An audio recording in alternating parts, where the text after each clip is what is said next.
London 1992। Bloomsbury theatre की इमारत के पीछे एक तंग गली है। कूड़े के डिब्बे, प्लास्टिक के क्रेट। वहां से कुछ सीढ़ियां सीधे नीचे उतरती हैं तहखाने तक, और नीचे तहखाने में एक लाल दरवाजा है जो हमेशा बंद रहता है। उसकी चाबी एक 22 साल के लड़के के पास है। अंदर खिड़की नहीं है, आवाज भी बाहर नहीं जाती। छत से फिल्म की लंबी काली पट्टियां लटकी हैं। एक कोने में भारी पुरानी एडिटिंग मशीन रखी है। ये लड़का यहाँ घंटों बैठा रहता है। रील को आगे चलाता है, काटता है, फिर पीछे बढ़ाता है, फिर आगे करता है। आगे जाकर ये लड़का दुनिया के सबसे बड़े फिल्म डायरेक्टर्स में से एक बनेगा, और 30 साल बाद उसकी हर कहानी इसी तहखाने पर लौटेगी। कभी बर्फ के नीचे, कभी सपनों के नीचे, और फिर उससे भी अंदर सपनों के अंदर। कभी बैट केव की सुरंगों में, कभी डूबते जहाज के अंदर पानी भरते कैबिन में। जैसे कोई आदमी बार बार उसी तहखाने में लौट रहा हो जहां से उसने शुरुआत की थी। $6000 में अपनी पहली फिल्म बनाने वाला ये डायरेक्टर आज 2000 करोड़ की फिल्म बनाता है, और शायद हॉलीवुड के इक्का दुक्का डायरेक्टर्स में से एक हैं जिन्हें इतना पैसा मिलता है एक फिल्म के लिए विदाउट स्ट्रिंग्स अटैच्ड। लेकिन कभी इसी आदमी को हॉलीवुड के हर डिस्ट्रीब्यूटर ने यह कहकर लौटा दिया था कि फिल्म तो अच्छी है लेकिन चलेगी नहीं। जो अपनी ही फिल्म के प्रीमियर पर यह जानते हुए गया था कि फिल्म पिटने वाली है और लोग उसे कचरा कहने वाले हैं। जिसकी एक फिल्म को अमेरिका के राष्ट्रपति ने आतंकी संगठन आईसिस को समझने के लिए इस्तेमाल किया। जिस आदमी की फिल्म को कोई रिलीज करने को तैयार नहीं था, आज दुनिया का इकलौता डायरेक्टर है जिसके नाम पर टिकटें बिकती हैं, वो भी 1 साल पहले ही। नमस्कार, मेरा नाम है कमल। आप देख रहे हैं अलिफ लैला, जिसमें आज कहानी 21वीं सदी के सबसे बड़े डायरेक्टर्स में से एक क्रिस्टोफर नोलन की।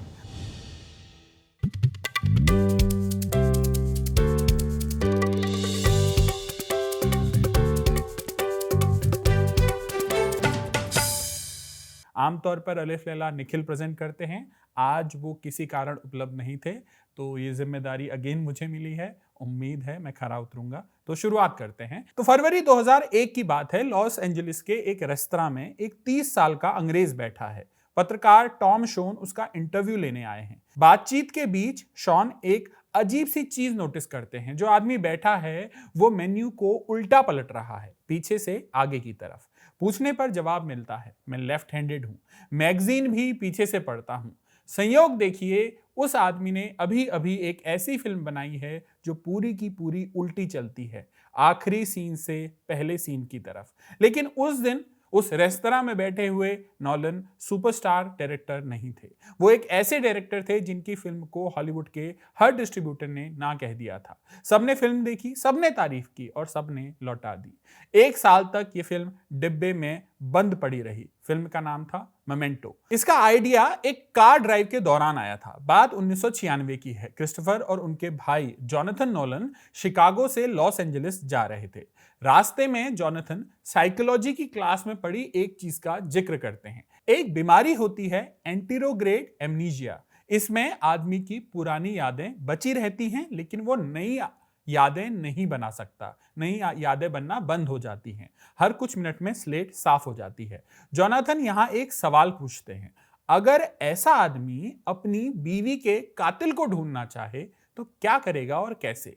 क्रिस्टोफर ने कहा, बढ़िया आइडिया है, कहानी लिखो। जोनाथन ने कहानी लिखी, नाम रखा मोमेंटो मोरी। लैटिन का वो जुमला जिसका मतलब है याद रखो कि तुम्हें मरना है। और फिर क्रिस्टोफर नोलन ने इस पर एक स्क्रिप्ट बनाई। ये कहानी ऐसे ही आदमी की है जिसकी याददाश्त हर 10 मिनट में चली जाती है। वो अपनी पत्नी के कातिल को ढूंढ रहा है, लेकिन कुछ याद नहीं रख सकता, इसलिए अपने शरीर पर टैटू गुदवाता है, पोलराइड तस्वीरें खींचता है, नोट्स लिखता है। अब फिल्म का आइडिया तो अच्छा है, इंटरेस्टिंग है, लेकिन इससे ज्यादा मोमेंटो इंटरेस्टिंग बनती है अपनी कहानी कहने की स्टाइल के लिए। नोलन इस भूलने की बीमारी को दर्शकों तक पहुंचाने के लिए एक तरकीब निकालते हैं। वो फिल्म को ही उल्टा चला देते हैं। हर सीन उससे पहले वाले सीन से पीछे जाता है। क्यों? ताकि दर्शक को भी वही महसूस हो जो प्रोटैगनिस्ट या हीरो को हो रहा है। कुछ पता नहीं कि इससे पहले हुआ क्या था। इंडस्ट्री में जब इस नए तरीके की फिल्म की स्क्रीनिंग हुई तो शॉन अपनी किताब द नॉलन वेरिएशंस में लिखते हैं कि हर डिस्ट्रीब्यूटर का जवाब एक जैसा ही था कि फिल्म बढ़िया है, पसंद आई, लेकिन दर्शक नहीं देखेंगे, जैसा अक्सर नई फिल्मों के साथ या नए एक्सपेरिमेंट्स के साथ होता है। आखिरकार फिल्म की अपनी प्रोडक्शन कंपनी न्यू मार्केट ने इस फिल्म पर रिस्क लिया, खुद ही डिस्ट्रीब्यूट की। मार्च 2001 में फिल्म सिर्फ 11 थिएटरों में चलाई गई। पहले हफ्ते की कमाई $3,52,000, छोटा सा आंकड़ा, लेकिन फिर कुछ होने लगा। लोग फिल्म देखकर निकलते तो दूसरों से कहते, जाओ जरूर देखो, लेकिन ध्यान से देखना। तीसरे हफ्ते फिल्म 76 थिएटरों में पहुंची, फिर 531, कुल कमाई करीब $4 करोड़, जबकि फिल्म $45 लाख से भी कम में बनी थी। फिल्म को 2 ऑस्कर नॉमिनेशन अलग से मिले, और मजे की बात, जिस मीरामैक्स स्टूडियो ने यह फिल्म ठुकराई थी वो वापस आकर इसे खरीदने की कोशिश कर रहा था, लेकिन न्यू मार्केट ने मना कर दिया। अब यहां से एक सवाल उठता है कि एक आदमी, एक डायरेक्टर, उसे यह भरोसा कहां से आता है कि एक उल्टी चलने वाली फिल्म को दर्शक उलझी हुई नरेशन को समझेगा कैसे, झेल कैसे जाएगा। हर डिस्ट्रीब्यूटर, यानी वो लोग जिनका पूरा करियर दर्शक को ही समझने में गुजरता है, वो सब कैसे गलत साबित हुए और ये नया लड़का कैसे सही साबित हुआ। इसका जवाब मोमेंटो से 3 साल पहले की एक रात में छिपा है। लंदन, 90 के दशक के बीच का दौर। नॉलन और उनकी गर्लफ्रेंड एमा थॉमस अपने बेसमेंट फ्लैट में लौटते हैं। सामने का दरवाजा टूटा पड़ा था, किसी ने लात मारकर तोड़ा। अंदर सामान बिखरा हुआ था, कुछ सीडीज गायब थीं, कुछ किताबें। पुलिस आई और एक सवाल पूछा, क्या आपका कोई बैग भी गायब है? नॉलन कहते हैं हाँ। तो पुलिस वाला बताता है कि चोर आपके ही बैग में आपका सामान भरकर ले गया। शॉन को दिए इंटरव्यू में नॉलन बताते हैं कि उस रात उन्हें अपना टूटा दरवाजा देखकर एक बात समझ आई। वो दरवाजा प्लाईवुड का था, इतना पतला कि कोई भी उसे तोड़ सकता है। वो असल में किसी को रोक नहीं सकता था। वो सिर्फ एक भरोसा था, एक सिंबॉलिक लकीर जिसे हम सब मानकर चलते हैं ताकि साथ रह सके। नॉलन के दिमाग में यहीं से एक सवाल घूमने लगा, अगर कोई इन अनकहे नियमों को तोड़ने लगे तो क्या होगा? इसी सवाल से उनकी पहली फीचर फिल्म निकली। नॉलन की बहुत सी फिल्मों के बारे में आप जानते होंगे, देखी होंगी, लेकिन ये उनकी पहली फिल्म है फॉलोइंग, जो बहुत कम बजट में बनी थी और लगभग ब्लैक एंड व्हाइट फिल्म है, और पता चलता है कि कम बजट में बनी है। इसमें कहानी है एक बेरोजगार राइटर की जो लंदन की भीड़ में अजनबियों का पीछा करता है, ऐसे ही किसी को भी देखता है फॉलो करने लगता है, तो इसीलिए फिल्म का नाम फॉलोइंग है। अब कहानी में होता यूं है कि एक दिन वो जिसका पीछा कर रहा होता है वो आदमी पलटकर उसके सामने बैठ जाता है।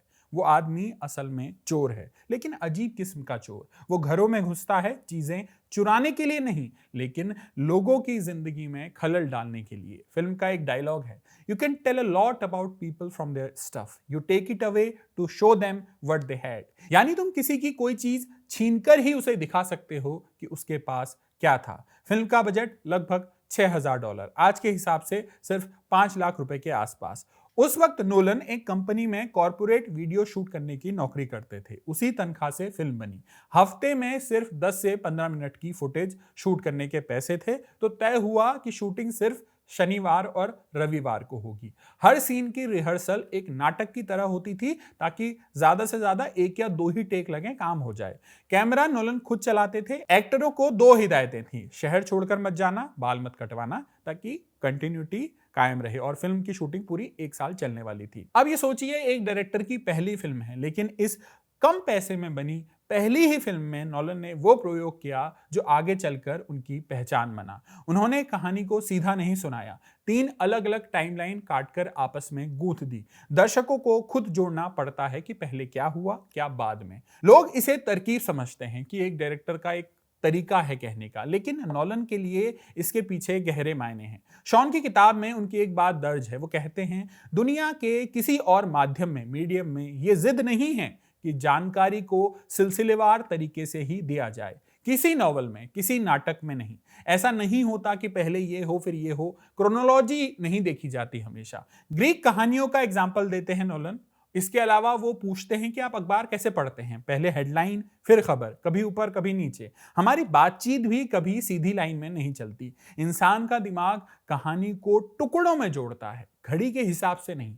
कहानी हमेशा क्रोनोलॉजी के हिसाब से नहीं चलती। बाकायदा हम भी अक्सर लिखते समय ये ध्यान रखते हैं कि क्रोनोलॉजिकली लिखना एक बोरिंग तरीका है, एक सामान्य, कि आप ज्यादा अच्छा सोच नहीं पा रहे हो। यानी जो चीजें डिस्ट्रीब्यूटर्स को दर्शकों के लिए मुश्किल लग रही थी, डिस्ट्रीब्यूटर यही सोचता है कि फिल्म समझ में आनी चाहिए, और अगर तोड़ दोगे ऐसे टाइमिंग में और ऐसे उल्टा सीधा चला दोगे तो समझ कैसे आएगी। लेकिन नॉलन की नजर में दर्शक का दिमाग ऐसे ही काम करता है, ये कुदरती तरीका है, हम लीनियरली नहीं सोचते। यही वो भरोसा था, लेकिन ये भरोसा भी कहीं और से आया था। उल्टा पढ़ने की आदत, टूटे दरवाजे में फिलॉसफी देखना, समय को खिलौना समझना, ये सब एक ही बचपन से निकला है। शिकागो 1978 के आसपास एक 8 साल का बच्चा अपने घर के बेसमेंट में बैठा है, हाथ में पिता का पुराना कैमरा। ये कैमरा छोटे कार्ट्रिज पर चलता था, एक बार में सिर्फ 2.5 मिनट की फुटेज। बच्चे के पास ना एक्टर है ना सेट, तो वो अपने स्टार वॉर्स के खिलौनों को एक्टर बना लेता है। अंडे के डब्बों को और टॉयलेट पेपर रोल को वो अपने स्पेसशिप के सेट बना देता है। धमाकों के लिए पिंग पोंग टेबल पर आटा उछालता है। बर्फ का सीन चाहिए था तो यहां शिकागो की सर्दी काम आई। इस फिल्म का नाम रखा गया स्पेस वॉर्स। एक दिन उसके अंकल टोनी अपोलो मिशन की एक असली फुटेज ले आए, जो अमेरिका की स्पेस मिशन था उसकी एक फुटेज ले आए। तो बच्चे ने उसे टीवी स्क्रीन पर वो देखा और उसे अपने कैमरे से शूट कर लिया।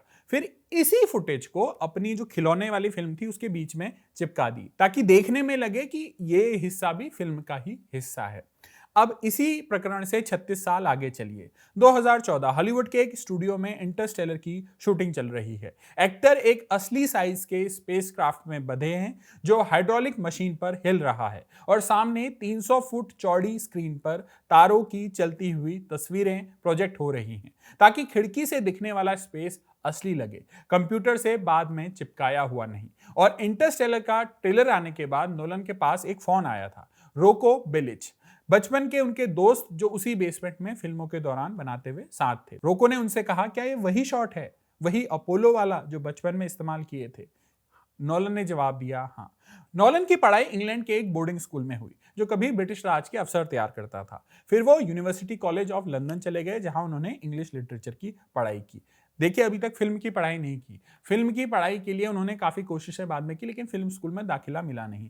कॉलेज में उनकी मुलाकात एमा थॉमस से हुई, जो आगे चलकर उनकी पत्नी बनी और उनकी फिल्मों की प्रोड्यूसर भी। ग्रेजुएशन के बाद नोलन ने इंग्लैंड में 2 फिल्मी स्कूलों में अप्लाई किया था, दोनों ने रिजेक्ट कर दिया।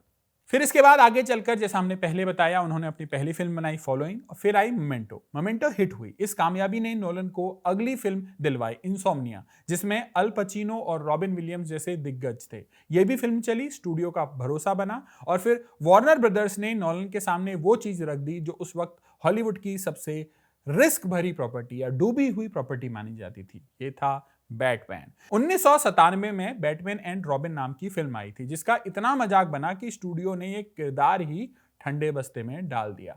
अब नोलन को कॉमिक्स की कोई खास जानकारी थी नहीं, तो उन्होंने डेविड गोयर को अपने साथ लिया, जो कॉमिक बुक फिल्म लिख चुके थे। लेकिन असली खेल ये था कि नोलन स्टूडियो के सिस्टम में घुसना ही नहीं चाहते थे, क्योंकि बड़ी फिल्मों का अक्सर तरीका यह होता है कि आप सैकड़ों आर्टिस्ट हायर करो, कॉन्सेप्ट बनवाओ, और स्टूडियो हर कदम पर दखल दे। हर चीज में स्टूडियो का एक दखल होता है कि ये डालेंगे, ये नहीं डालेंगे, ऐसा होगा, वैसा होगा। तो नोलन इससे बचना चाहते थे, इसलिए उन्होंने अपने घर के गैराज में डेरा डाल लिया। एक तरफ गोयर को स्क्रिप्ट पर काम करने दिया, दूसरी तरफ प्रोडक्शन डिजाइनर नेथन क्राउली के साथ नई बैट मोबाइल का डिजाइन करने लगे। प्रोजेक्ट का कोड नेम रखा गया द इंटिमिडेशन गेम। प्लान यह था कि स्टूडियो के पास पूरी स्क्रिप्ट और पूरे डिजाइन एक साथ बना बनाया माल लेकर जाया जाए, ताकि स्टूडियो के पास अंत में एक ही रास्ता बचे कि या तो हाँ कहो या ना, ऐसा कुछ नहीं कि ऐसा कर दो या वैसा कर दो। और फिल्म को बनाते हुए भी उनकी यही जिद रही। शॉन की किताब में नोलन कहते हैं, हमने पूरी ताकत इस बात से इनकार करने में लगा दी कि कॉमिक बुक फिल्म नाम की कोई चीज होती है। उनके लिए बैटमैन एक सुपर हीरो फिल्म नहीं थी, वो जेम्स बॉन्ड के स्केल वाली फिल्म थी। हार्वर्ड ह्यूज जैसे अरबपति की कहानी थी। ह्यूज एक सनकी अमेरिकन अरबपति था, जिस पर नोलन एक फिल्म लिख चुके थे जो कभी बनी नहीं। उसी स्क्रिप्ट का काफी हिस्सा ब्रूस वेन के किरदार में घुस गया। बैटमैन बिगिंस 2005 में आई, अच्छी चली। अब नोलन के पास स्टूडियो का पैसा था, और अगली फिल्म उन्होंने वो चुनी जो सबसे कम कमाऊ लगती थी, 2 जादूगरों की दुश्मनी की कहानी। फिल्म का नाम है द प्रेस्टीज। अक्टूबर 2006 रिलीज से कुछ दिन पहले हॉलीवुड में एक चीज होती है, ट्रैकिंग, यानी सर्वे करके अंदाजा लगाना कि दर्शक की दिलचस्पी कितनी है। प्रेस्टीज की ट्रैकिंग रसातल में थी। फिर पहले रिव्यू आए और वो और भी खराब निकले। नोलन को एजेंट का फोन आया कि यार अफसोस है, फिल्म तो अच्छी थी लेकिन चलेगी नहीं। अब उसी हालत में नोलन को अपनी फिल्म का प्रीमियर देखने जाना पड़ा। शॉन को वो उस रात की बात याद करते हुए बताते हैं, हम प्रीमियर की तरफ गाड़ी चलाते हुए जा रहे थे और मुझे पता था कि हम डूब रहे हैं, लेकिन फिर एक अजीब चीज हुई। नोलन के करियर का यह सबसे अच्छा प्रीमियर साबित हुआ। नोलन बताते हैं वजह यह थी कि लोग शायद वहां कोई उम्मीद लेकर नहीं आए थे। सबको बताया जा चुका था कि फिल्म कचरा है। फिल्म उस हफ्ते नंबर 1 पर खुली, $4 करोड़ में बनी, 11 करोड़ कमाए। लेकिन नोलन के लिए असली चीज पैसा नहीं था। उस रात से उन्होंने जो सीखा वो उनके पूरे करियर की बुनियाद बना। उनके शब्दों में, जब सब कुछ हाथ से निकल जाए और आदमी मुड़कर आपसे ये कहे कि ये कचरा है, तब आपके पास खोने को कुछ नहीं बचता। एक ही चीज बचती है, वो ये कि आप खुद जानते हो कि ये फिल्म अच्छी है। सीखने वाली बात है, नोलन के आइडिया को अगर पिच की तरह देखा जाए तो लगभग हर कोई कहेगा कि ऐसी फिल्में चलना मुश्किल है। हमारे यहां यही होता है, बड़ा हीरो, एक्शन चल रहा है तो एक्शन करो, हॉरर कॉमेडी चल रही है तो वो करो, क्या चल रहा सब उसी के पीछे भागते हैं। लेकिन नोलन के अनुसार you can not know audience mind, आप दर्शक का दिमाग नहीं पढ़ सकते, इसलिए वो करो जो आपको कन्विंस करता है, जिस पर आपको इंटरेस्ट है। प्रेस्टीज जादू की कहानी है। फिल्म की पहली लाइन कहती है, हर जादू के 3 हिस्से होते हैं। पहला द प्लेज, जिसमें जादूगर आपको कोई आम चीज दिखाता है। दूसरा द टर्न, जिसमें वो चीज गायब कर दी जाती है। और तीसरा द प्रेस्टीज, जिसमें उसे वापस लाया जाता है। क्योंकि गायब करना काफी नहीं है, ताली तभी बजती है जब चीज लौटती है। ये जादू के 3 हिस्से नहीं हैं, ये खुद नोलन की हर फिल्म का ढांचा है। वो आपको एक जानी पहचानी चीज दिखाते हैं, एक आम सी चीज, समय, सपना, जो हमारे आम अनुभव हैं, लेकिन फिर उसे उलट पुलट कर गायब कर देते हैं या जादू जैसा कर देते हैं। लेकिन अंत में वो जादू रियल दुनिया में लौटता है और आपको तब एहसास होता है, यार ये क्या हुआ, ये तो मेरे सामने ही था और मैं देख नहीं पाया। फिल्म की पहली लाइन जो पर्दे पर गूंजती है, वो दरअसल दर्शक से पूछा गया सवाल है, क्या आप ध्यान से देख रहे हैं। प्रेस्टीज के बाद अगली फिल्म में नोलन ने वही सवाल दुनिया से पूछा। जवाब देने वाला था एक 28 साल का ऑस्ट्रेलियन एक्टर। हेथ लेजर को जोकर का रोल मिला बैटमैन द डार्क नाइट में। तब इंटरनेट पर लोग खूब हंसे थे। फिल्म का बहुत विरोध हुआ, रोमांटिक फिल्मों वाला लड़का जोकर बनेगा। लेजर ने जवाब देने का अपना तरीका चुना। वो हफ्तों के लिए एक होटल के कमरे में बंद हो गए, अकेले। वहां वो आवाजों पर काम करते रहे, चाल ढाल पर, हंसी पर। एक डायरी बनाई जिसमें स्क्रिप्ट के डायलॉग अपने हाथ से दोबारा लिखे, साथ में तस्वीरें चिपकाई।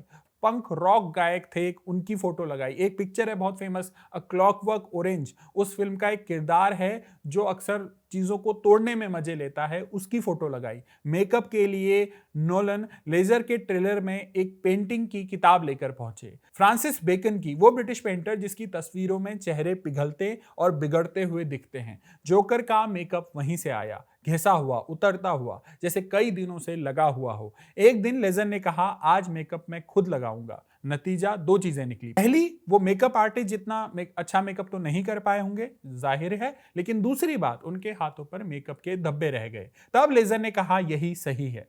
जोकर खुद अगर मेकअप लगाएगा तो उसके हाथों पर भी पेंट लगा होगा, तो वो धब्बे फिल्म में भी रहने दिए गए। और जोकर की वो मशहूर आदत, बार बार होंठ चाटना, वो कोई एक्टिंग की तरकीब नहीं थी। मुंह के अंदर तक जाने वाले निशान के प्रोस्थेटिक बोलते वक्त ढीले पड़ जाते थे और लेजर उन्हें जीभ से बिठाते रहते ताकि दोबारा 20 मिनट का मेकअप न करना पड़े। मजबूरी किरदार बन गई। नोलन एक सीन याद करते हुए बताते हैं जिसमें जोकर को एक पार्टी में घुसना होता है।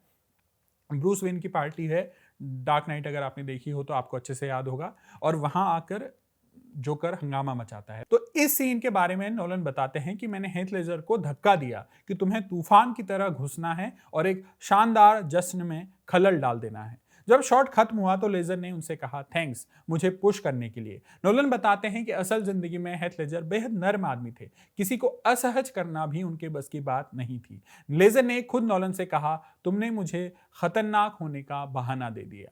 द डार्क नाइट 2008 में रिलीज हुई और $100 करोड़ के पार गई। आज भी ये लेजेंडरी फिल्म है, लेकिन लेजर ये देखने के लिए जिंदा नहीं रहे। फिल्म की रिलीज से 6 महीने पहले नींद की दवाओं के एक्सीडेंटल ओवरडोज से उनकी मौत हो गई, 28 साल की उम्र में। ऑस्कर उन्हें मरने के बाद मिला। डार्क नाइट हालांकि सिर्फ अच्छे विलन की वजह से याद नहीं रखी जाती। फिल्म समीक्षक डेरिन मूनी अपनी किताब Christopher Nolan a critical study of films में कहते हैं, माना जाता है ये फिल्म आतंकवाद पर है, लेकिन असल में ये फिल्म आतंकवाद पर पश्चिम की प्रक्रिया पर है। देखिए फिल्म में होता क्या है, जोकर को पकड़ने के लिए बैटमैन एक एक करके हर लकीर पार करता है। वो अपराधियों की टांगें तोड़ता है, वो जोकर को हिरासत में पीटता है और आखिर में वो एक ऐसी मशीन बनाता है जो गौथम शहर के हर एक नागरिक के मोबाइल फोन को स्पाइंग उपकरण में बदल देती है। उसका अपना साथी लूसियस फॉक्स उसे देखकर कहता है ये गलत है। 2008 में ये चीज कल्पना जैसी लगती थी, लेकिन उसके कुछ साल बाद एडवर्ड स्नोडन प्रकरण ने दुनिया को बताया कि अमेरिकी खुफिया एजेंसी सच में लोगों का डेटा इकट्ठा करने लगी है। यानी ये बात कोरी कल्पना नहीं थी। फिल्म का सबसे एक्सट्रीम हिस्सा वो है जिसे अक्सर लोग छोड़ देते हैं। जोकर कहीं से पैदा नहीं होता। फिल्म साफ कहती है कि बैटमैन ने जो अपराध के खिलाफ जंग छेड़ी, उसी ने जोकर के लिए एक वैक्यूम बनाया। गौथम में पहले से गुंडे थे, लेकिन एक व्यवस्था थी। बैटमैन ने व्यवस्था तोड़ दी। जो वैक्यूम बना उसमें जोकर आ गया। यह फिल्म इतनी बड़ी हिट हुई और इतनी याद रखी जाती है, इतनी लेजेंडरी है कि इससे जुड़े कई किस्से हैं और इन्हीं में से एक किस्सा जुड़ा है अमेरिका के तब के राष्ट्रपति बराक ओबामा से। 2016 में द एटलांटिक मैगजीन में पत्रकार जेफरी गोल्डबर्ग का एक लेख छपा, जिसमें बराक ओबामा की 8 साल की विदेश नीति को समझने की कोशिश की गई थी। उस लेख में ओबामा के करीबी सलाहकारों ने गोल्डबर्ग को एक बात बताई। उन्होंने कहा कि व्हाइट हाउस की बंद कमरे की रणनीतिक बैठकों में जब बात आईसिस की होती थी, आतंकी संगठन, तो राष्ट्रपति बराक खुद बार बार एक ही तुलना करते थे, द डार्क नाइट से। क्यों? 2014 के आसपास आईसिस ने इराक और सीरिया के बड़े हिस्से पर कब्जा कर लिया था और तेजी से फैल रहा था। सवाल यह था कि जिस इलाके में पहले से ही कई हथियारबंद गुट मौजूद हैं, वहां एक संगठन इतना खतरनाक कैसे बन गया? ओबामा के मुताबिक फिल्म की शुरुआत में, द डार्क नाइट की शुरुआत में, गौथम के गैंग लीडर मिलते हैं। वो गुंडे थे, लेकिन शहर उनके बीच बटा हुआ था, हर किसी का अपना इलाका। लेकिन फिर जोकर आता है और पूरे शहर में आग लगा देता है। बराक ओबामा के अनुसार आईसिस वही जोकर था जिसके पास पूरे इलाके को आग में झोंकने की ताकत थी, इसलिए हमें उससे लड़ना है। फिल्म यही कहती है कि जोकर इसलिए पैदा होता है क्योंकि बैटमैन एक बने बनाए तयशुदा ढर्रे को तोड़ देता है और जो वैक्यूम बनता है उसमें जोकर पैदा होता है। इसी को फॉरेन पॉलिसी से या जियोपॉलिटिक्स से उस टाइम पे उन्होंने कंपेयर करके देखा। बहरहाल डार्क नाइट नोलन की सबसे उम्दा, सबसे सफल फिल्मों में से एक मानी जाती है, जो आज भी कल्ट है, जैसा बार बार बता रहा हूं मैं। और सुपर हीरो फिल्मों को इसने एक अलग दर्जा दिया, हालांकि उस फिल्म को सुपर हीरो फिल्म कहना भी शायद गलत है। डार्क नाइट के बाद नोलन के पास वो चीज थी जो हॉलीवुड में सबसे दुर्लभ है, इतनी कामयाबी कि स्टूडियो आपसे सवाल पूछना ही बंद कर दे। इस ताकत का इस्तेमाल उन्होंने उस स्क्रिप्ट पर किया जो 10 साल से उनकी दराज में पड़ी थी, सपनों के अंदर सपने, इंसेप्शन। इस फिल्म का एक सीन याद कीजिए, होटल का गलियारा जिसमें ग्रेविटी खत्म हो जाती है और लोग दीवारों और छतों पर लड़ते हैं। नोलन ने 100 फुट लंबा असली गलियारा बनाया जिसके चारों तरफ 8 बड़े छल्ले लगे थे और 2 बड़ी इलेक्ट्रिक मोटरें उस पूरे 360 डिग्री को घुमाती थी। 2010 में इंसेप्शन आई और 80 करोड़ डॉलर से ज्यादा कमाए। दुनिया अब मान चुकी थी कि नोलन का नाम एक ब्रांड है। इंसेप्शन के बाद इंटरस्टेलर आई, बीच में डार्क नाइट राइजेस भी आई, और इंटरस्टेलर भी आज अपने आप में एक कल्ट है। इस फिल्म और नोलन की पर्सनल लाइफ से जुड़ा एक खास कनेक्शन है। मैं इंटरस्टेलर की बात कर रहा हूं, उस पर आगे आएंगे, लेकिन अभी उनकी अगली फिल्म पर चलते हैं। 2017 उस साल एक फिल्म आई थी डनकर्क। इससे जुड़ा एक अपना अनुभव भी शेयर करता जाऊंगा कि जब पहली बार डनकर्क की खबर आई थी, उस समय मेरे मन में एक सवाल आया था कि नोलन हिट फिल्म मेकर थे, लेकिन उन्हें ऑस्कर उस समय तक नहीं मिला था। डनकर्क के बारे में जब मैंने सुना तो लगा ये फिल्म ऑस्कर को देखकर तो नहीं बनाई जा रही है, क्योंकि उस समय तक नोलन कॉन्सेप्ट फिल्में बना रहे थे, जबकि डनकर्क इतिहास है, वर्ल्ड वॉर II से और युद्ध से जुड़ी हुई फिल्म है। ऐसी फिल्में हॉलीवुड में अक्सर ऑस्कर को देखकर बनाई जाती हैं और कई बार ऐसी फिल्मों को ऑस्कर भी मिलता रहा है। तो तब मुझे लगा था कि कहीं ये फिल्म ऑस्कर को देखकर तो नहीं बनाई जा रही है, और ये फिर सवाल भी उठा था कि इसमें क्या ही कर पाएंगे, क्या नोलन का जो स्पेसिफिक जादू है, जो नोलन का स्पेसिफिक तरीका है, वो इसे इस फिल्म में लागू कर पाएंगे या नहीं। इस फिल्म के बनने के पीछे भी एक कहानी है। 90 के दशक की बात है, फॉलोइंग की शूटिंग के दिनों की। नोलन, एमा उनकी पत्नी और उनका एक दोस्त इवान एक छोटी सी सेल बोट में इंग्लिश चैनल पार करने निकले। मंजिल थी फ्रांस का एक बंदरगाह डनकर्क। प्लान शौकिया था, साल का, लेकिन गलत वक्त चुन लिया। समंदर उम्मीद से कहीं ज्यादा ठंडा और मुश्किल निकला। जो सफर कुछ घंटों का होना था वो खिंचता चला गया। आधी रात को जब किनारा आया तो नोलन ने बताया बाद में कि मैं वहां पहुंचकर इतना खुश था कि बता नहीं सकता। और ये तब था जब ना ऊपर से कोई बम गिर रहे थे, ना कोई युद्ध की आहट थी। ये आखिरी लाइन समझने के लिए थोड़ा सा हिस्ट्री का कॉन्टेक्स्ट भी ले लेते हैं। बात यह थी कि 1940 में जब सेकेंड वर्ल्ड वॉर के दौरान करीब 4 लाख ब्रिटिश और फ्रेंच सैनिक डनकर्क के समुद्र में फंस गए थे। पीछे जर्मन आर्मी थी और आगे समंदर था। तो चारों तरफ से जर्मन फौज ने जब घेर लिया, तब इंग्लैंड से सैकड़ों आम लोग अपनी छोटी छोटी नावें लेकर इंग्लिश चैनल को पार करके सैनिकों को निकालने पहुंचे। करीब 3,38,000 सैनिक बचा भी लिए गए। नोलन ने उस रात समंदर में वो डर खुद चखा था, बिना किसी जंग के। उसी रात ये कहानी उनके अंदर बैठ गई। फिर फिल्म बनने में 20 साल और लगे, और जब बनी तो नोलन ने इसमें भी वही किया जो फॉलोइंग में किया था। समय को काटकर फिर से जोड़ा। डनकर्क में 3 घड़ियां चलती हैं, टाइम 3 लेवल पे चलता है। जमीन पर फंसे सैनिकों की कहानी 1 हफ्ते की है। नाव लेकर आते बूढ़े आदमी की कहानी 1 दिन की है, और लड़ाकू विमान के पायलट की कहानी सिर्फ 1 घंटे की। तीनों अलग अलग रफ्तार से चलती हैं और आखिरी पल में आकर मिल जाती हैं। 2017 में फिल्म ने करीब 52 करोड़ 70 लाख डॉलर कमाए और 8 ऑस्कर नॉमिनेशन हासिल किए। अब तक आप एक पैटर्न नोटिस कर चुके हैं। मोमेंटो में समय उल्टा चलता है, इंसेप्शन में सपने के अंदर सपने हैं, इंटरस्टेलर में एक ग्रह का घंटा धरती के 7 साल के बराबर होता है, और जब पिता लौटता है तो बेटी उसकी बूढ़ी हो जाती है। डनकर्क में 3 घड़ियां एक साथ टिक टिक करती हैं, और टेनेट में तो चीजें और लोग ही समय में उल्टे चलने लगते हैं। फिल्म समीक्षक बरसों से कहते आए हैं कि नोलन की फिल्मों का असली विलन कोई जोकर या कोई माफिया नहीं है, वो है टाइम। और इसी जुनून का एक निजी सिरा भी है। वो आदमी जो पर्दे पर समय से लड़ता है, असल जिंदगी में उसने समय खाने वाली हर मशीन को घर से बाहर कर रखा है। फेमस बात है अब ये कि नोलन ना फोन इस्तेमाल करते हैं ना ईमेल। शॉन जब उनसे किताब के लिए संपर्क करना चाहते थे तो बातें असिस्टेंट के जरिए होती थी। फिल्म की शूटिंग भी वो अधिकतर सेल्यूलाइड फिल्म पर करते हैं, डिजिटल पर नहीं। ध्यान बटाने वाली हर चीज को हटा देते हैं और जो बचता है उसमें पूरी तरह डूब जाते हैं। अब तक की कहानी सीधी चढ़ती हुई लकीर लग रही है, लेकिन नोलन पर 2 गंभीर इल्जाम बरसों से लगते आए हैं। ये भी देख लेते हैं। देखिए, उनकी फिल्में कहा जाता है कि कोल्ड हैं, इमोशनलेस हैं, दिमाग से बनती हैं लेकिन दिल को छूने वाली नहीं है। दूसरा इल्जाम है कि उनकी फिल्में कई बार समझ में नहीं आती। नोलन की फिल्मों में इमोशन नहीं होते, या कम से कम उन्हें पर्दे पर उभार कर नहीं दिखाया जाता। ये बात कुछ हद तक सही भी है। नोलन कहानी कहने वाले डायरेक्टर हैं, वो परफेक्शनिस्ट नहीं हैं। उनकी फिल्मों में आपको कई गलतियां मिल जाएंगी। मसलन डार्क नाइट राइजेस में एक सीन है जहां बैटमैन गुंडों को घूसा नहीं मारता, लेकिन वो अपने आप गिर जाते हैं।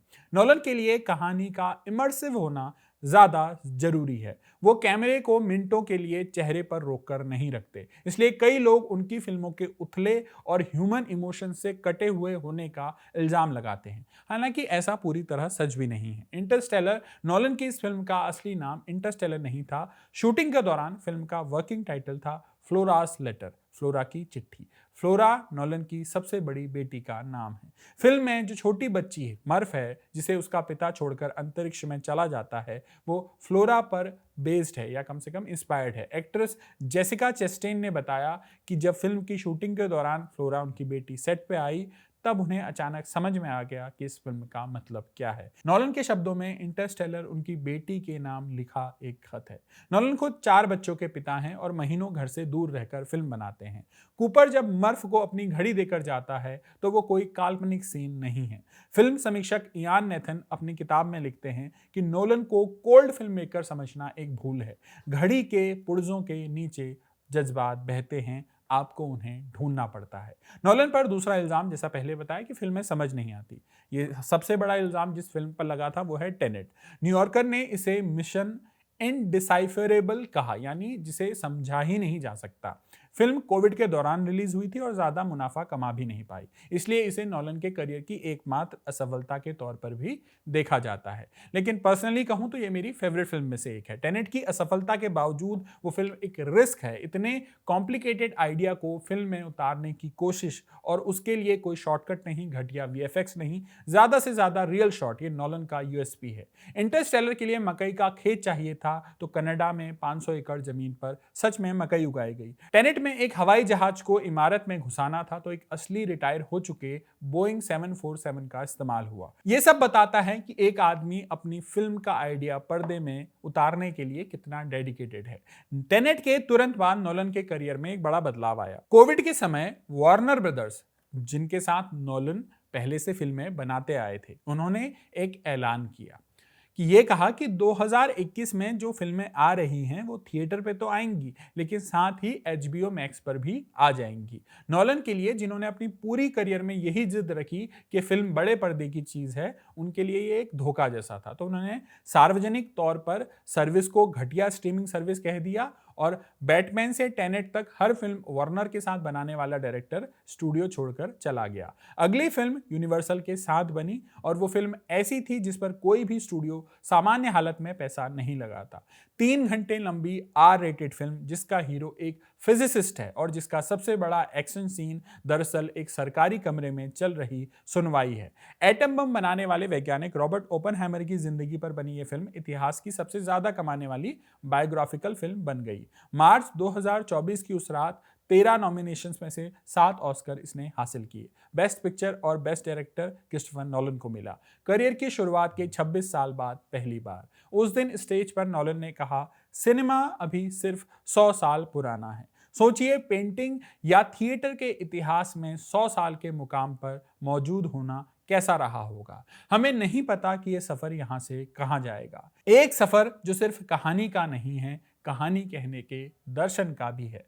प्रोफेसर रॉबी गो अपनी किताब Christopher Nolan film maker and philosopher में लिखते हैं कि नॉलन की फिल्मों के कोई किरदार फिलॉसफी नहीं बोलते। कोई ज्ञानी बुजुर्ग नहीं है जो बैठकर आपको जिंदगी का फलसफा समझाए। कोई भारी भरकम वॉइस ओवर भी नहीं आता। कोई गहरा डायलॉग भी कम ही आता है जिसे आप डायरी में लिख सकें। लेकिन फिलॉसफी इसमें फिर भी मौजूद है। गो लिखते हैं, फिलॉसफी डायलॉग में नहीं है, फिल्म के स्ट्रक्चर में है। आप मोमेंटो को उल्टा चलते हुए देखते हैं और देखते देखते आप खुद वो हो जाते हैं जो प्रोटोगनिस्ट है, जो मेन कैरेक्टर है। आपको कोई ये नहीं बताता कि याददाश्त के बिना इंसान क्या रह जाता है या याददाश्त ही इंसान को बनाती हैं। We are what we remember, हमारी मेमोरीज हमें बनाती हैं। ये बात फिल्म में कोई कहता नहीं, लेकिन 2 घंटे बाद आप उस हालात में या उस हालत में मौजूद होते हैं। आप खुद जान जाते हैं कि ये कॉन्सेप्ट क्या है। इंटरस्टेलर आपको ये नहीं समझाता कि समय क्या है। वो आपको एक ऐसे कमरे में बिठा देता है जहां 1 घंटा 7 साल के बराबर है और फिर बाप को अपनी बेटी की भेजी वीडियो देखते हुए दिखाता है जिसमें बेटी उससे बूढ़ी हो चुकी है। यानी नोलन आपको पढ़ाते नहीं, वो आपको उस जगह पर खड़ा कर देते हैं। और यही वो चीज है जो उस तहखाने से शुरू हुई थी जिसकी बात हमने शुरू में की थी। एक लड़का, एक रील और एक सवाल कि अगर कहानी को उल्टा घुमा दिया जाए तो देखने वाले को क्या महसूस होगा। नॉलन को अब ये सफर ले गया है 3000 साल पीछे। याद कीजिए वो बात जो नॉलन ने 2001 में मोमेंटो के वक्त कही थी कि कहानियां सीधी लाइन में सुनाने की जिद सिर्फ सिनेमा में है, बाकी जगह नहीं। नॉवल में नहीं, ग्रीक कहानियों में नहीं, होमर में नहीं। होमर यानी प्राचीन ग्रीस का वो कवि जिसकी लिखी ओडेसी दुनिया की सबसे पुरानी और सबसे ज्यादा सुनाई गई कहानियों में से एक मानी जाती है। ट्रॉय की जंग जीतकर घर लौटते राजा ओडेसियस की कहानी, जिसे लौटने में 10 साल लग गए। दिलचस्प बात यह कि होमर ने भी ये कहानी शुरू से नहीं सुनाई थी। बीच से शुरू होती है कहानी, आगे पीछे कूदती रहती है, यानी नॉन लीनियर स्टोरी टेलिंग। कोई ये बात नोलन की इजाद नहीं है, वो 3000 साल पुरानी है। नोलन बस उस कर्ज को स्वीकार कर रहे हैं। अब 25 साल बाद वो उसी होमर की फिल्म बना रहे हैं, द ओडिसी। आज 17 जुलाई 2026 को फिल्म रिलीज हो रही है। बजट करीब $25 करोड़, यानी 2000 करोड़ रुपए से ऊपर। मैट डेमन बने हैं ओडेसियस, साथ में Tom Holland, Zendaya, Anne Hathaway, Robert Pattinson जैसे लोग भी हैं। और इसमें एक रिकॉर्ड भी है कि ये इतिहास की पहली फिल्म है जो पूरी की पूरी आईमैक्स कैमरों से शूट हुई है। फिल्म की जो झलकियां अभी तक आई थी ट्रेलर में, अगर आपने फिल्म नहीं देखी आज आई है, देखेंगे तो फिल्म की जो ट्रेलर्स आए थे उनमें आपको एक जानी पहचानी चीज दिखेगी। एक सीन में ओडेसियस एक टापू पर बैठा कहता है, मुझे ट्रॉय से पहले का कुछ भी याद नहीं। क्या मेरी कोई पत्नी थी, बच्चे थे, शायद एक बेटा? अगर था तो अब वो कितना बड़ा हो गया होगा। एक आदमी जिसकी याददाश्त धोखा दे रही है, जो समय में खोया हुआ है और जो बस घर लौटना चाहता है। ये मोमेंटो का लेनर्ड भी है, इंटरस्टेलर का कूपर भी, इंसेप्शन का कॉब भी। नॉलन ने सिनेमाकॉन में इस फिल्म के बारे में एक ही लाइन कही थी, ये कोई कहानी नहीं है, ये द कहानी है, द स्टोरी है। जिस लड़के ने शिकागो के बेसमेंट में अंडों के डिब्बे से अपनी पहली फिल्म बनाई थी, वो घूम फिर कर उस कहानी तक पहुंचा है जहां से इंसान ने कहानी सुनाना शुरू किया था। इसी के साथ अलिफ लैला का ये एपिसोड यहीं समाप्त करते हैं। कैमरे के पीछे थे मेरे साथी सर्वेश और बाकी साथियों का नाम आप स्क्रीन पर देख सकेंगे। शुक्रिया।